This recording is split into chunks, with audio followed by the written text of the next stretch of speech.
dans cette vidéo, nous allons revenir sur le mariage qui nous a tant marqué au mois de mai, celui du prince Harry et de la princesse Meghan.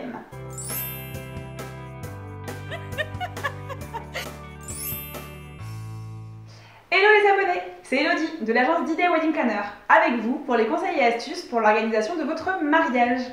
Je ne sais pas vous, mais moi personnellement, je n'ai pas lâché la télé de cette journée, car j'ai voulu profiter de chaque instant de ce mariage que j'ai tant attendu. Pourquoi ce mariage nous a tant marqué? Parce que déjà, premièrement, celui de Kate Middleton et du prince William nous avait vraiment ravis il y a maintenant 7 ans. Et sachant que le prince Harry avait un petit peu plus de liberté, on n'avait qu'une envie, c'était de voir ce mariage royal avec de la liberté, de la folie, et ils nous en ont donné. On va donc parler comment ce mariage influence déjà les mariages prochains. Revenons sur le sujet important de ce mariage et qui nous a fait beaucoup parler, la robe de mariée de Meghan Markle. Alors il y a deux écoles sur cette robe de mariée. Il y a celle qui adore cette sobriété de Givenchy, de cette marque française très élégante qui a mis en valeur Meghan Markle, et puis il y a ceux qui ont été déçus de ne pas avoir de la dentelle. Je ne vais pas prendre parti, je vais juste vous dire que moi cette robe, je l'ai trouvée sublime. J'ai trouvé qu'elle sublimait Meghan Markle, et surtout pour celles qui étaient en manque de dentelle, le voile était travaillé de façon tellement élégante et sophistiquée avec cette belle dentelle que je pense que du coup, les deux parties peuvent être contents d'avoir la sobriété, l'élégance et la dentelle. Cette robe de mariée que Meghan Markle a magnifiquement bien portée sera pour sûr la tendance pour les mariés 2019. Pendant 7 ans, la robe de mariée de Kate Middleton, avec sa robe, avec son petit décolleté en V et ses manches en dentelle de Calais, cette robe a totalement changé la tendance. Et on voit encore cette robe autant vous plaire, et 7 ans après, on la voit encore sur les mariages. Celle de Meghan va avoir le même impact, j'en suis sûre. L'année prochaine, les marques comme Pronovias, Rosa Clara ou José Pérez vont sortir des robes très sobres, très épurées et qui vont mettre en valeur la silhouette des mariés. Alors que vous aimez ou que vous n'aimez pas, en tout cas vous pourrez retrouver des inspirations de la robe de Meghan Markle et pouvoir essayer cette robe et voir si elle vous plaît. L'avantage de cette robe, c'est qu'après on peut s'amuser sur les accessoires. Comme je vous le disais, Meghan Markle avait vraiment un magnifique voile qui a donné ce côté royal à sa robe de mariée, et pourquoi pas le même pour vous. Et puis évidemment, au-delà de ce voile, elle avait quelque chose de magnifique, et ça aussi, ça sera aussi la tendance de l'année prochaine, le diadème. Ce magnifique diadème que portait Meghan Markle est un diadème de la famille royale, avec des bijoux évidemment somptueux. Mais pas besoin de diamants pour avoir ce même effet. La marque Swarovski vous permettra d'avoir un diadème aussi beau et somptueux et viendra mettre en valeur un joli chignon bas avec un magnifique voile. Donc pensez-y les filles, n'ayez plus peur, le diadème peut vraiment être élégant sans avoir ce côté ostentatoire et trop princesse, juste de l'élégance si votre robe est sobre. Si votre robe est très travaillée, à voir si le diadème se mariera avec. Non. Revenons sur un élément important de la mariée, le bouquet de la mariée. Vous avez pu voir les photos sur les réseaux sociaux, on voit Lady Di, on voit la princesse Catherine et on voit Meghan Markle. Sur ces 3 photos, on voit vraiment l'évolution du bouquet. Le mariage de la princesse Lady Diana dans les années 80 a vu la tendance évidemment du bouquet retombant.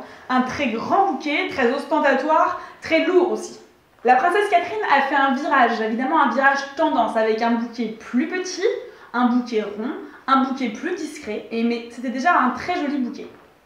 Meghan Markle a encore fait un pas supplémentaire pour ce bouquet de mariée dans l'originalité. Évidemment, elle est restée sur ce bouquet rond qui plaît tant aux mariés aujourd'hui. Son bouquet était plus petit, mais finalement, c'est pas dans ça qu'elle était originale. Les fleurs du bouquet de la mariée de Meghan avaient été cueillies par le prince Harry lui-même le matin du mariage. Ça, c'est incroyablement romantique et très joli. Quoi que vous en pensiez de ce bouquet, est-ce qu'il est trop simple, est-ce qu'il est trop petit, est-ce qu'il est trop fade, de savoir qu'il a été cueilli par son mari, son futur mari, je pense que ça va toutes vous mettre d'accord et tous vous mettre d'accord, ce bouquet était parfait. Revenons sur les fleurs de son bouquet. Ils ont choisi des fleurs de saison, comme vous allez d'ailleurs tous le faire. C'est important de prendre des fleurs de saison. Ces fleurs de saison au mois de mai, c'était donc le muguet, des pois de senteur qui sont des fleurs très élégantes, du jasmin et du myosotis. Cet ensemble de bouquets était vraiment très joli et je trouve allait vraiment bien à Meghan, ce côté simple et avec l'histoire du prince Harry et de Meghan qui se dessinait déjà dans ce bouquet. Pour l'anecdote, les fleurs que le prince Harry a cueillies étaient les fleurs préférées de sa maman, donc ce bouquet avait vraiment un vrai sens. Chez l'agence d'idées, on pense donc que l'année prochaine, vous les filles et vous les garçons, j'espère, allez cueillir des jolies fleurs pour votre femme et surtout rester sur des fleurs de saison, cela sera parfait. Le point aussi très important qu'on a vu sur Meghan, c'est son maquillage nude.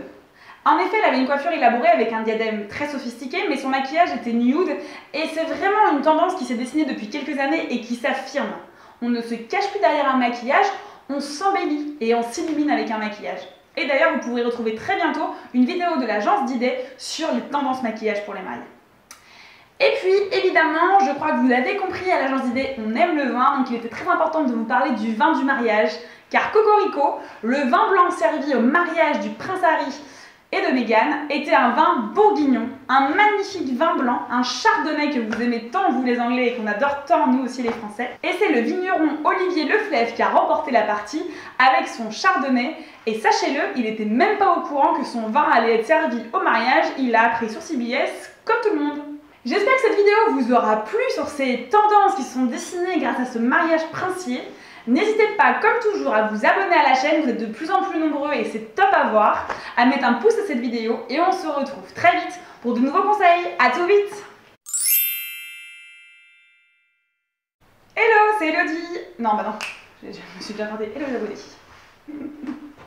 Alors, s'en remettre dedans. Les conseils et astuces pour l'organisation de votre mariage.